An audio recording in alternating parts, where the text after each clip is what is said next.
Video on, there we go. Hey, there we are. So which lighthouse is that?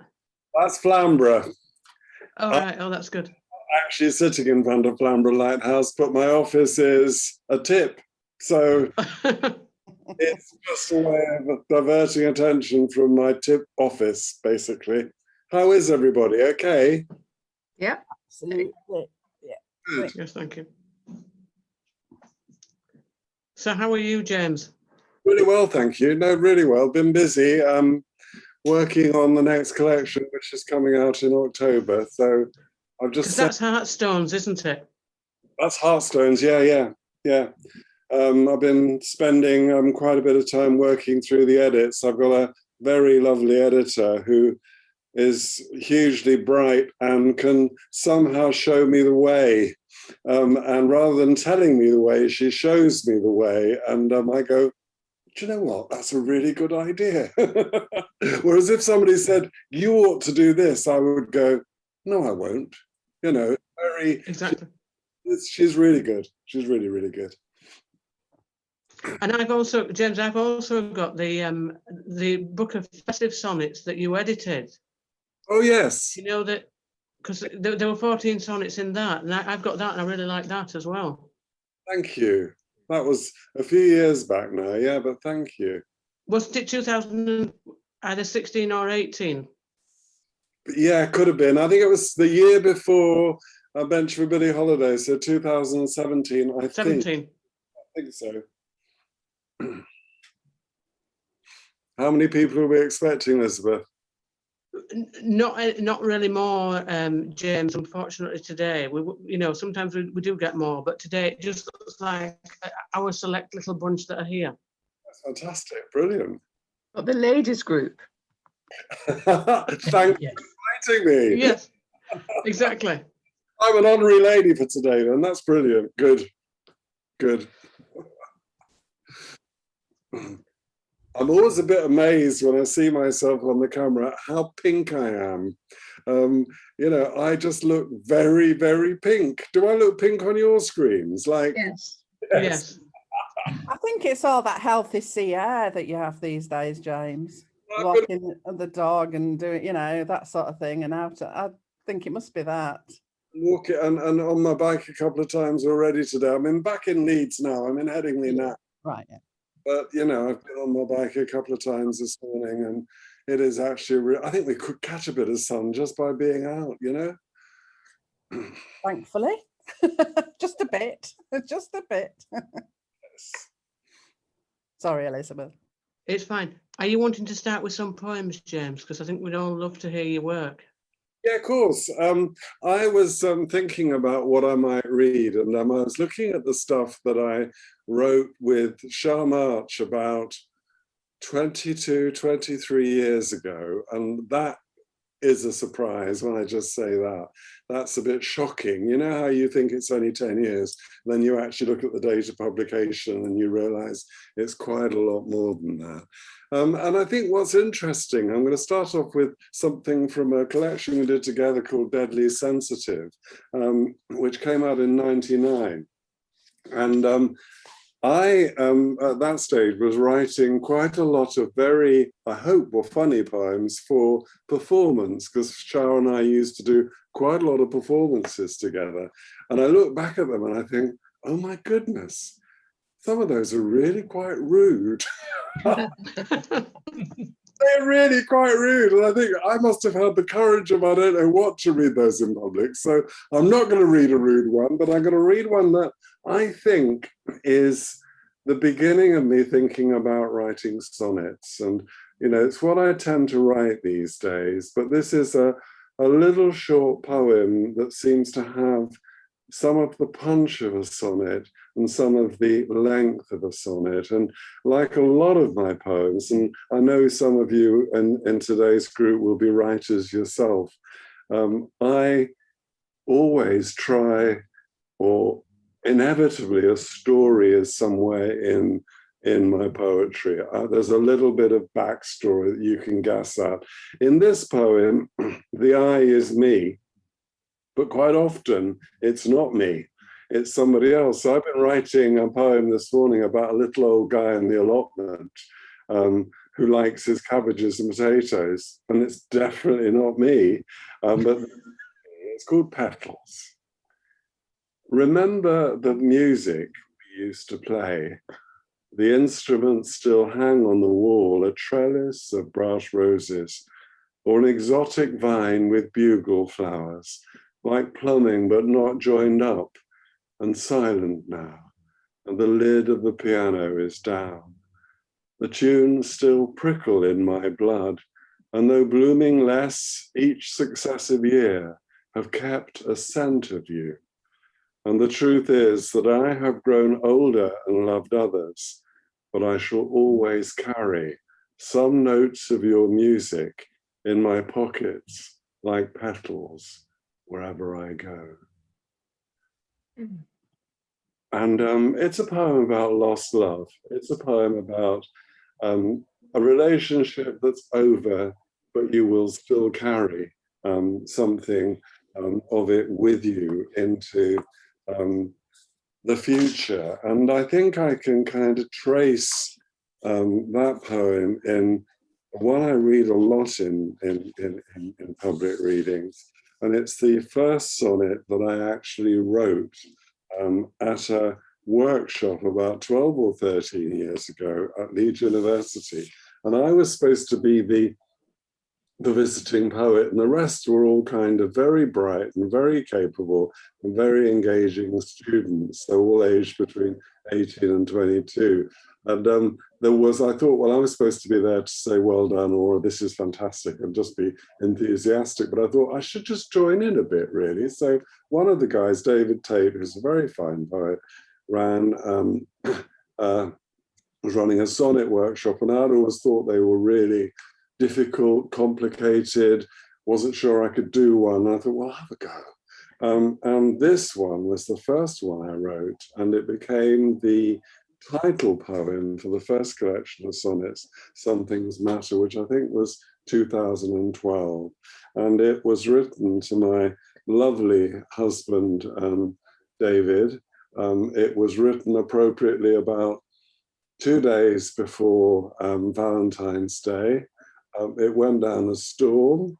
It encouraged me to write more sonnets. And now I think I have a very, very worrying sonnet addiction. So there ought to be a kind of Sonnets Anonymous that I could ring and say, I'm really hooked.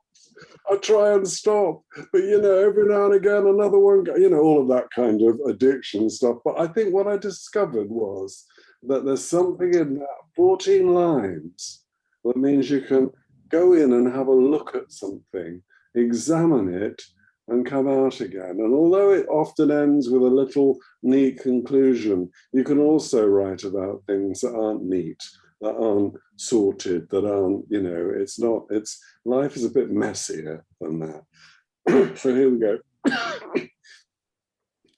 If you should ever go, my heart would break, leaving a house of empty rooms behind. If you should go, be careful what you take. Some things matter, but others are not mine. So take the books, the CDs and the fridge, the pictures from the wall, the bathroom sink. Take the front garden and the laurel hedge, for these are not important things, I think. But leave your imprint on the pillow and the faded t-shirt you wear in bed. Leave the battered sofa and its hollow on the arm where you always rest your head. For if you should go, there is no doubt, in truth, it's you I could not do without. Beautiful. Did I read the naughty one? Yes, yeah. Let me just see if I can. Oh, here we go.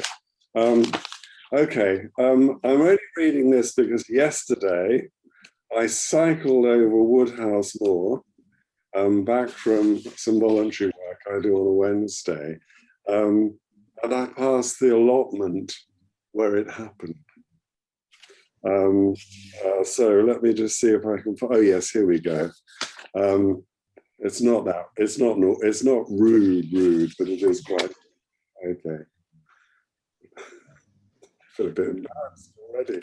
Hope I haven't promised too much. It's called Hardy Perennial, and as I say, I cycled past the allotments and did a little kind of mental wave at them, because this is something that happened 40 years ago.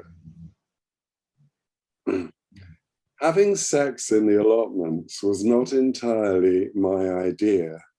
I would have preferred something a little less al fresco, though darkness covered our modesty, and in truth, there wasn't much to see, as midwinter had laid a cold trowel over our tumescence.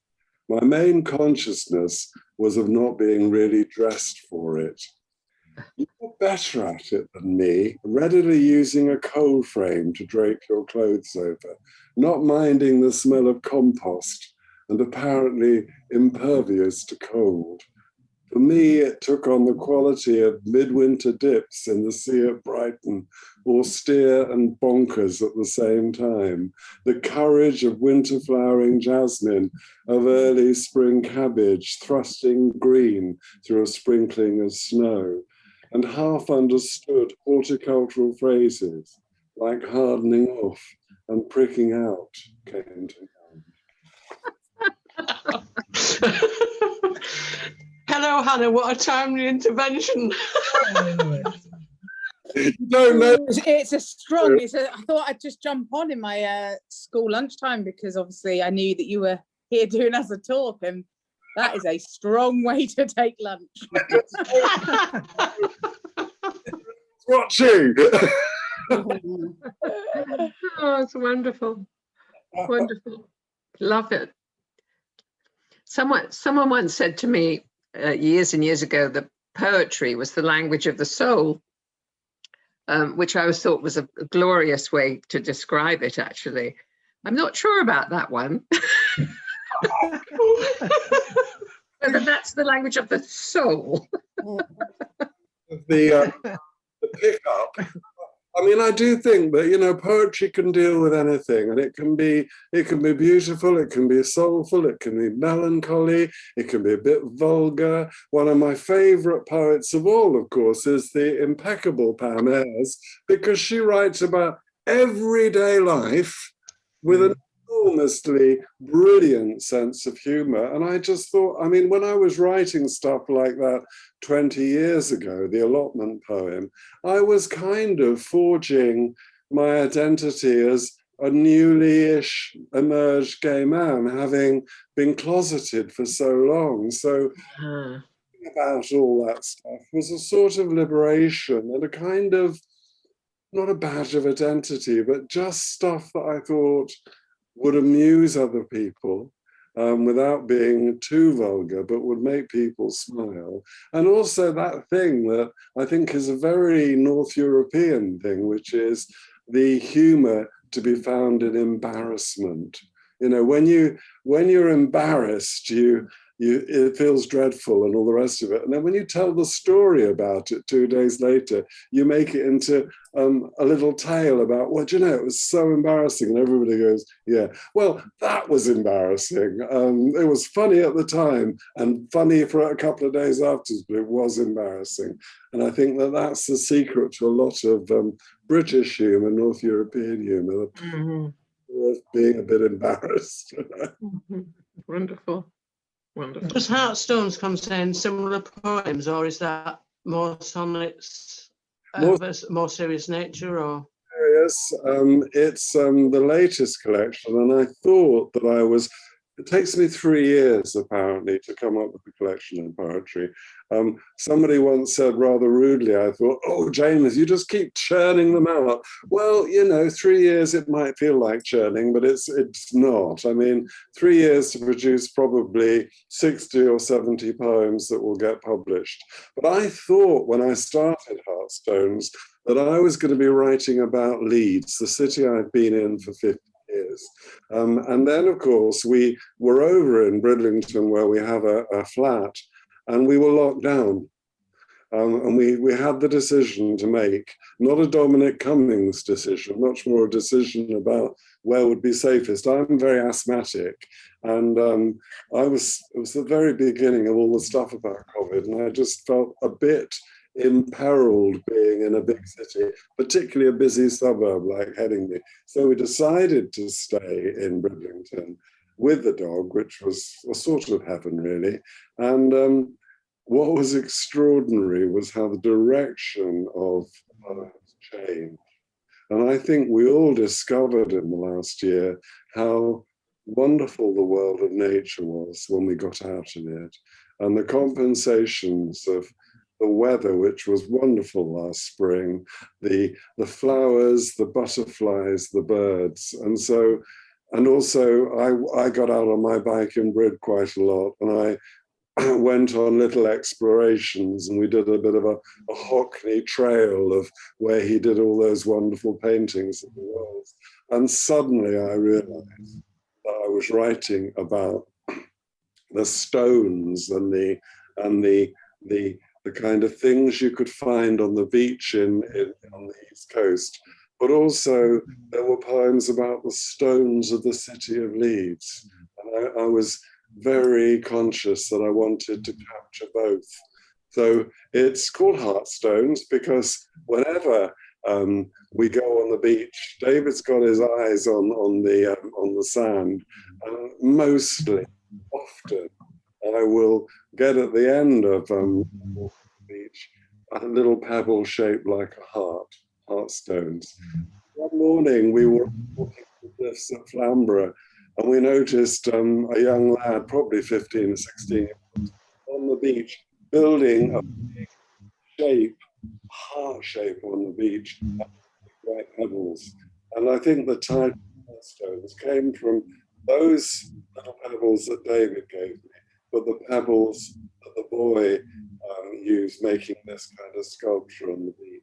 And so it seemed appropriate. The book is full of poems about the stones and buildings and statues of Leeds, but also of the fossils and shells and chalk of these riding. Really good. I've got to mention this, James, because the first time we met at Ilkley Literature Festival, of course, which Ruth knows well because she's also worked at Ilkley Literature Festival, of course. You know, you were interviewing Val McDermid, and I've always, you posed one of my favourite all-time questions because you asked her if she could turn you into a lesbian. Oh my God. Sometimes, you know, I say things because I think they're going to be funny, and then they're out there and I think, oh God, hope that was funny. And it wasn't because she's such a nerd, and she's so blooming clever that with Val you can say anything, you can ask her anything and she can come back at you. I mean, I haven't seen her for a couple of years because I've not done live festivals nobody has, but we always ended up by having a lot of fun together. She's an enormously fun person to work with. But I can think about other people like Patrick Gale, you know, who's a fine novelist, gay writer, and he's also fun to work with. You know, you can bowl questions at him. But yeah, but Val's a bit of a favourite of mine, I have to say. Yeah. I was just thinking of when you, in one of the last things I think I've seen you do is when you interviewed Ruby Tando, and can't remember the name. Oh, Jack Monroe. Jack Monroe. Yeah. Yes. And there was quite a lot of innuendo going on then, you know, which was good. But I must say that I think it follows James around, because when I've done classes with him, where the majority of people have been sort of straight middle-aged women, they all write very raunchy, interesting stuff, don't they, that comes out of them, and you're like, oh. I'll just say one of my favourite interviews of all time was it was interviewing Sarah Waters, who again I know very well. She's not a friend, but I know very, very well. It was probably about 10 years ago, and I was interviewing her in the conservatory at the big hotel on the top, which I don't use anymore. And I had got my times a bit mucked up because it was a half an hour. It was 1:30 to 2:30, say, instead of the 1 till 2.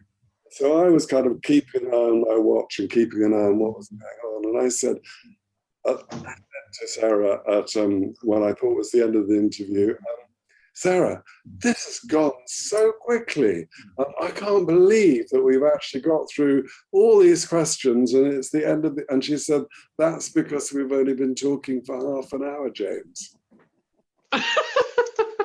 It's kind of funny. And I mean, I'd kind of pulled it round and we carried on talking for another half an hour. It was fantastic. And I was in Waterstones about 2 weeks later and a really nice woman bustled up to me and said, James, that was the funniest thing I have ever seen. It was great. And Sarah being Sarah, again, a joy to interview. Thought it was terribly funny and we just carried on, you know. But I think that's been one of the greatest privileges of the last 10 or 15 years. The way that I've been able to meet really some of my writing heroes and talk to them about writing. It's been brilliant. Can I ask something, Elizabeth? Yes, you can, Ruth. No, I was just thinking about poetry and the sort of COVID, and you know, you've talked about writing Heartstones in Bridlington and in Leeds. We've found, I think, certainly Pauline here has been coming along. We've done quite a lot of poetry things with LGBT people in Leeds and wider. So we've ended up with 2 clubs or more, haven't we? We started off with one group of people meeting, sort of an older from Sage and from LGBT women's space, and we sort of joined together and did some poetry. And there was a real mix of people, some of whom hadn't written poetry before, and came along just to listen or to read. And actually it's been great to see people starting to write and perform, I think. And, you know, Pauline's been a great writer and a performer. But we've also done a club with the LGBT Consortium, which I've been facilitating. And in that, we're looking at different LGBT poets, but also at different forms. So we haven't got onto the sonnet yet. We've looked at haikus, and then this month we're looking at odes and writing, you know, sort of gone back to Sappho and things. We're trying to do a bit various different things. But I just think it's interesting how poetry has been become such a you know, it's just kept people going. And I mean, I found it very difficult to read things at the beginning. And I think because there was so much in my head, but poetry was bite-sized enough to read when I couldn't get myself into a novel or a harder book. And then, you know, sort of slowly started writing again and things. But I just wondered if you'd found, I don't know if you've been doing much teaching or not through it. But. Not teaching. I had a very fascinating week where I was virtually in a primary school for the whole week. And it's a primary school that I often work in with 25 kids. But that took the opportunity. I've produced quite a lot of video clips of little kind of motivational things. And then we did a bit of Zoom. And I was fascinated to see that instead of working with 25 kids, I was working with 120 kids, because they'd got 4 classes in, watching televisions in the classroom. But I think, back to what you said, Ruth, I think that poetry for me has always been about making sense. And it's, you can often write something in a kind of 10 lines or 20 lines, which can get you thinking about what's going on. And I think the whole weirdness of last year has produced, got a lot of people painting and drawing, but also writing poetry to make sense of this strange world where you're wearing a mask, where everything at the beginning felt very dangerous, insecure, and all the rest. And I think that I couldn't have written anything bigger. Poetry kind of got me through, you know. Yeah, I mean, one of the things you're talking about 150 people, I think one of the things that is done for me and for our groups is that with the consortium, it was advertised on Eventbrite. So we suddenly had all these people from all over the world. And, you know, sort of, I remember, I think it was at poetry, you know, sort of a woman from Latvia. Well, I've had, you know, Latvia is not a place where you go out and about saying that you're lesbian or gay. But they were able to come to an event that we were running really for people in Leeds and West Yorkshire and participate. And that's been an amazing experience. It's difficult, especially when people can't speak. You know, you sort of realise that you're talking about something and there's language difficulties or whatever. But generally, it's been another bonus. Brilliant, great. Has anyone else got any questions at this stage? Yes. Sorry, Judith put her hand up first, so we'll go with Judith first and then you, Pauline. Okay. It's a question born of complete ignorance. So what is the difference between a sonnet and a poem, please? It's you could call it. I quite like that. It takes you out to my teaching days. A sonnet is a particular form of a poem. It was developed in Italy in the 15th, 16th century. They started, the Elizabethan poets like Wyat and Surrey started, and then somebody called Shakespeare thought, I'll have a go at that. And he wrote, I don't know, is it 120, 130 sonnets? And he wrote it in a certain kind of form and rhythm and shape. I'm going to use some technical terms as a kind of showing off, but it's written, Shakespearean sonnets are written in iambic pentameter, which is the sound of, shall I compare thee to a summer's day? It's very close to the way that people whose first language is English speak. It's very close to the rhythm every day, but it's very pleasing. And a sonnet has 14 lines in iambic pentameter. It has a rhyme scheme of alternate lines rhyme. It usually ends in a rhyming couplet where both last lines rhyme with each other. So it's 14 lines. And there's nearly always a kind of a little bit of an argument going on or an examination of something in it, you know, whether you're kind of, you know, what you really feel. And there's sometimes a little bit of a conclusion. Thank you. Thank you. And now on to Pauline. Thank you, Elizabeth. Thank you, James. I really enjoyed listening to your poems. I haven't heard any of them before. I was very impressed by your mastery of the sonnet form. I mean, it put into my mind, what do you think about the interplay in a poem, which goes on between kind of form and content? So I personally, you know, find it much easier to write poetry which has quite a formal structure, like a sonnet. But then the danger is that you might put all your attention into the form rather than the content. Whereas if you're just writing free verse, it tends to be rather, perhaps there's a lot of content, but it lacks form. And I guess the ideal poem perfectly combines the form and the content. So I don't know what you would think about that. But also I was wondering about your influences. And just from appearance, forgive me if this is rude, but are you channeling a bit of Philip Larkin? I love Philip Larkin. I go on a train to a grumpy old sod, and you know, some isn't politics that I embrace.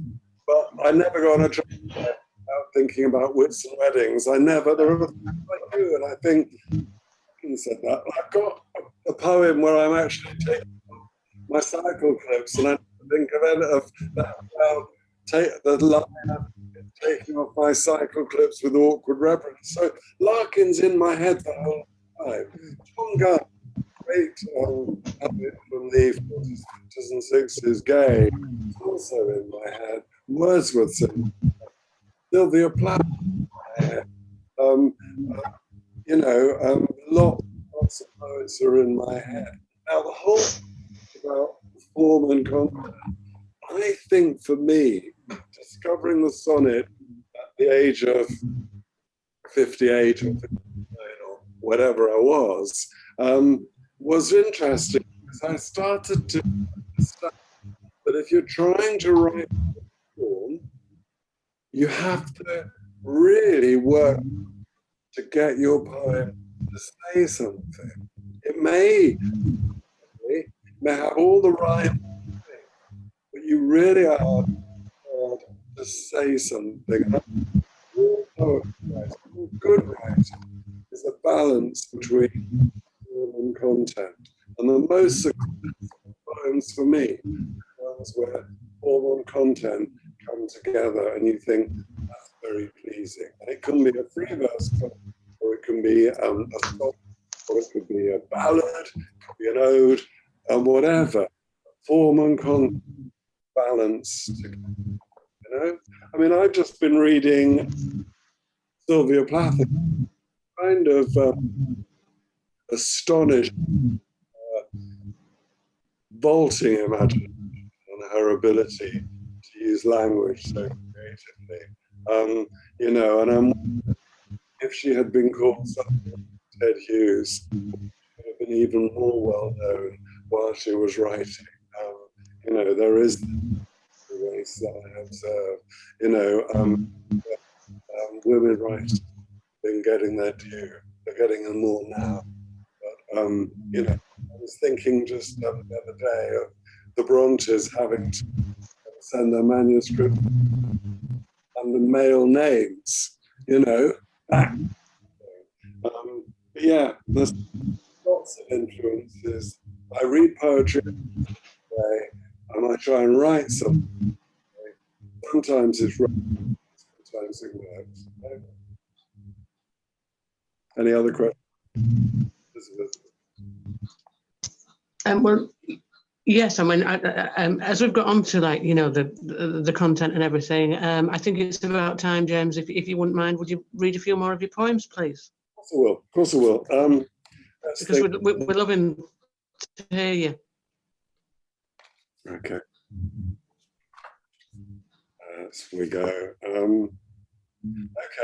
This one is the title poem from a collection of Coma Songs that I self-published in 2003, before it was respectable to self-publish, when everybody thought was use words like vanity publishing. But actually, what I wanted to do was to publish some of the poems I've been reading around the country for a few years. And I think it was an amazing, rather like self-publishing now, it brought me to the attention of, dare I say, real publishers, like Valley Press, who published the next 4 or 5 collections. And this is the title poem called, and it's based around something that my friend Carol years ago, which what would you like to say when you go into James? And I thought, that's a rather awkward. When you go in, you know something I don't know, but actually it was such a question of, like, as islanders, what are the important news? I reimagined it as a poem about what people maybe if I was ever to be in that kind of coma state. So here we go. On Uncle Stanley's little trips to the corner shop, he pushed his bike and hummed loudly against the agoraphobia, his favourite songs, which at the time were Jerry and the Pacemakers. These were the tunes which later failed to wake him from his coma. Still had You'll Never Walk Alone. Choose carefully what you play me, if I sleep that drowning. Songs to drag me kicking and coughing to the surface, ragged arias of blood pounding in my ears. So, no new age shit, no gamelan music, no Romanian women singing harvest songs. And although you suggested I should be so lucky, no Kylie, she is banned. Remember what I listened to, what you listened to in my kitchen when I fed you. Janet Baker and Britain's Corpus Christi carol. Frank singing Dancing on the Ceiling. Ella, I Love Paris. All these would do. But if you feel there's no coming back, play me some good going out music. Aretha singing Say a Little Prayer, a Schubert quintet, Billy and Yesterdays, Alison Moore's Cowgirl songs. Then flick the switch and let me sink deeper to silent underwater continents. Play what you like at my funeral.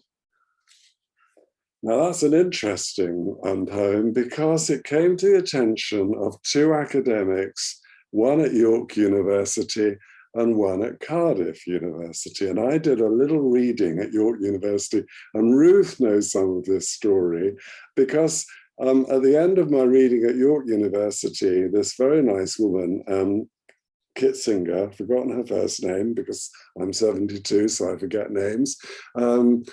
Sheila Kitzinger's daughter came up and said, do you know what? That's a good poem about comas, but you've got it wrong. And I looked at her and I thought, it's a bit rude. But then she turned out to be pretty expert on the whole idea of vegetative states and experiences of coma. And she and her sister, both academics, Cardiff University, York University, were working on projects to do with coma. And they asked me to write some experiences down as a writer. And one of the people I talked to was Ruth. Would you like to take up the story there, Ruth? It was interesting because when Pauline said that she hadn't heard any of your poetry before, I was sort of mouthing, you have, because I actually read the sonnets at one of our group sessions and explained that you'd been asked to write them. And that, you know, that much of the second one was the words that had come from you know, our friendship and my story. For some of you won't know, but I was in a coma for quite a long time after an accident 20 years ago. So I also had sort of known James and also got to know Celia and and you know, they were doing some really interesting work, which has been so, in some ways, so sort of relevant over the last year, as well, with issues relating to comas and do not resuscitate notices and all those sorts of things. But they brought both poetry through James's brilliant words and some music together to be sort of a creative response to thinking about coma and vegetative state, and you know, the person involved, such as myself, and also the family and people around. Should I read the poem that came from my conversations with you, Ruth? Yeah, I'd like that. Yeah. Okay, everybody. Okay, so and some of the words are yours, Ruth, and then I just did what every writer does, which is sort of put it in a mixing bowl and give it a good stir. So it sounds a bit like a mixture of Ruth and me. Here we go. I'm a shadow of a shadow, no more the one you knew than a cloud in the sky can claim permanence. I've traveled so far, my migration's still mysterious to me. From any known region, no maps to chart my journey. I'm a leaf whose flesh is rot, woman suspended, whose warm beating heart beat on when all about me had forgot. This shadow state has light, but not enough. It's okay, but has none of the fire I once knew before the cuff of accident, brain blown, loss of power. Others remark on how well I've done. Shadow woman, the other one has gone. That was a huge responsibility. I wrote 3 poems, and it was a huge responsibility to get as right as I could. So I did the research. The Kitzinger sisters gave me loads of anonymized stories from people, and I just immersed myself in them. I had the great honor to hear Ruth's story, and that was much more direct. The others were more difficult to access. You have to sometimes work quite hard to get something sounding very simple and easy, you know. You're right. So, I thought you did. I thought you did so well. And I mean, I've written about my own experience, but it's very different for somebody else to take it and also combine it with the other things that you wrote. But thank you, James. so what's your inspiration for your next set of poems, James? Are you already thinking about it? Yeah, I am, but I've got 2 jobs to do. And let me tell you that Candlestick Press, who I produced the 14 festive sonnets for, asked me whether I could come up with a poem for a collection which will probably come out in October, November, on Christmas films. And they said, here's a list of films. Would you choose one to write a poem about? It's got to be a little bit kind of warm and upbeat, but it doesn't have to be entirely soggy and sentimental. So they gave me a list of films, and I picked, without really thinking, Love Actually. So I sat down the other day and I watched it, and some of it I found very moving and some of it irritated the bejesus out of me. It's very heteronormative, it's very middle class, it's very many things.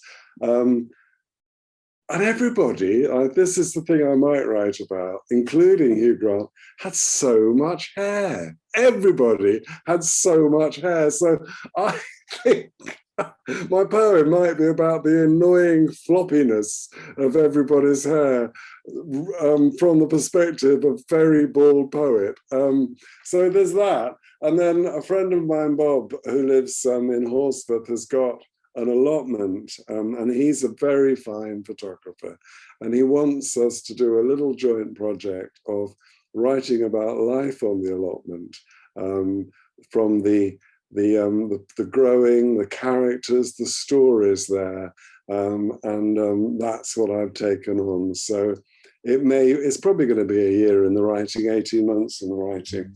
He's a great photographer, so we'll be working together on images and poems, and that'll keep me kind of occupied.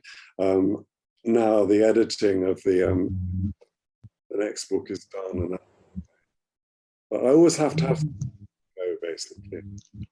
Well, I'm rather disappointed, James, because you've mentioned David Hockney and his influence, obviously, you know, the Yorkshire landscapes and things. But also, like Hockney, you and I both love dachshunds. So I'm surprised you're not doing something, you know, influenced by his dog days. I think that I do like those pictures. And what is interesting, I mean, is a lot of the last 15 years has been kind of accompanied by a small comedy dachshund called Otto, who's no longer with us. But, you know, he was a brilliant companion, an extraordinarily amusing dog. And every Boxing Day, my friend Kevin and my partner David would go into the sea for a Boxing Day bathe to raise money for St. George's Crypt, which is a brilliant charity for the homeless. And every Boxing Day, Otto would go in the sea too and start swimming around and barking his head off. So he's been a great accompaniment. And there are various poems in Heartstones where he gets a kind of honorary mention, and also a dedication for his 15 years of being funny, basically. He was just being funny. And, you know, I mean, the letter, the paper boy, who is in fact 74, but I can't call him the paper old man, but the paper boy who Otto hated because every day he would offensively put something in through his front door. The paper boy said the other day, I'm missing the Hound of the Baskervilles, which is funny because actually he's kind of 2 foot long and 10 inches off the floor. You know, I mean, he wasn't a scary dog at all, but he made the most enormous racket, as Dachshunds tend to do, and very, very funny. I mean, he would stick his head out of the car window and bark at a postman in the street, even if it wasn't our street, because he hated postmen too. Very funny, yeah. Do you have another poem for us, James? Because we're running up Yeah. to kind of like the finishing time now, pretty much. Okay. And if anyone else has got a question afterwards, that would be fine. We have a festival in Flamborough.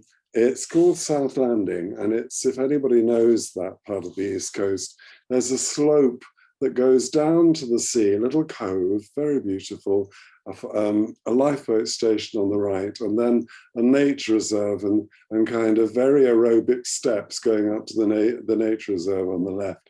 And I say aerobic because I come down them, don't go up them, but come down them every Sunday. Otto was always carried down the steps because his little legs couldn't quite cope with it all. But there's a bench there, and the bench gave me the idea for this collection, which is a bench for Billie Holiday. And the picture on the front is done by Jackie Fleming, who's a great pal of mine. And it's a picture of me and Otto on the bench at South Landing. And David had the idea that I should write a collection of poems about benches, because anybody who knows coastal areas know there's always a bench which says something like, they're lovely, often quite period names, you know, Frida and Alfred loved this view. I'm hoping to find, before I die, a bench that says, George and Matilda really hated this view, because that would make me smile a bit. But there's something very gorgeous about those benches, because they contain a little bit of a story and a little bit of a history. And this collection, Bench for Billie Holiday, has one of the poems is about a great influence on me in my growing up time in my teenage years. Clearly, I was living through the 60s and the time of the Beatles and the Stones and all that lot. But on my own, I kind of discovered this extraordinary, brave, put upon, racially abused, extraordinarily courageous woman, Billie Holiday. And I went to Harlem about 20 years ago, and I found some of the places where she would have been. But I imagined her in a bench in the part of West London where I grew up. And that's the bench for Billie Holiday. But this is the final poem in my collection, Bench for Billie Holiday, and it's about the bench at South Landing. Though this may be my last bench, it will do. Up against the cliff and looking out to sea, I sit, a sight of dog and husband too, something I had never thought could be. While I am here, I cannot come to harm. I've learned the present is a welcome state. A flower vase hangs on one wooden arm, and my back warms a brass inscription plate. I thought I'd lost the sea, the wading birds, the sweep of sand and rocks, the sense of awe. But they returned, and I have found the words, and with increasing age, it all means more. This may be my last bench, and it will do. to sit and watch, to write, at last speak true. Thank you. Thank you very much. That was very moving. I think we've all really enjoyed, talking with you today, and thank you so much for joining us all. I would like to now. I'm thanking you on behalf of the members, and now I'd like to go to Ruth, Ruth, who might want to say a few words, and then on to Judith or Katie, who might thank you on second this vote of thanks on behalf of the members. Thank you very much, James. Thank you for your time. Thank you. Thank you. Thanks for organising it, Elizabeth. Thank you, James. I've got to dash, I'm afraid. I've got another thing. But if anybody is interested in the LGBT Consortium poetry clubs, they are available through Eventbrite, and I think that Katie sends information out about about them and the other events that the Consortium are doing. And anybody's very welcome. They're quite, I hope Pauline agrees, but they're friendly and encouraging spaces. Although I do like to set a challenge for people as well. So you will. I'm working on my ode, Ruth. Sorry? I'm working on my ode. I'm working on my ode. I should expect you are. Thank you. Shall I just say a couple of words? So, James, I don't know if you know about Friends of Dorothy. I'm guessing Elizabeth might have mentioned, but, we provide opportunities for older LGBT people in Leeds and Manchester to gather, to do things together. And basically, it was set up to end isolation and stay in contact and be well. I think those are some of the 3 words we use. And I'm sorry we're such a small but very select group today. We've found actually that a lot of the older generation of LGBT people really resistant to technology, sadly. Yeah. And I'm very sorry, because your poems are just, and your sonnets. I now know what a sonnet is. I've heard of those words, pentamic thing. I think that's the wrong way around, isn't it? But anyway, thank you very, very, very much for giving of your time, and your creative expression is absolutely glorious. Very jealous of that ability to communicate so beautifully, actually, the heart story. Wonderful. Thank you. Very much. Okay. And thank you, Elizabeth, for hosting this and finding James for us. Wonderful. Brilliant. Ruth, if you'd like me to come along and a few minutes about sonnets, I'd love to. Oh yes, no, that would be fabulous. I'll send you a message and we'll sort something out. It'd be brilliant. Because you can explain sonnets and give some examples in a way that I would never be able to. So I would probably be using your sonnets as examples, along with UA Fanthorpe, who I also love some of hers. I love her. Thank you, everybody. See you soon. Thank you so much, James. Yes. Thank you, James. Bye, James.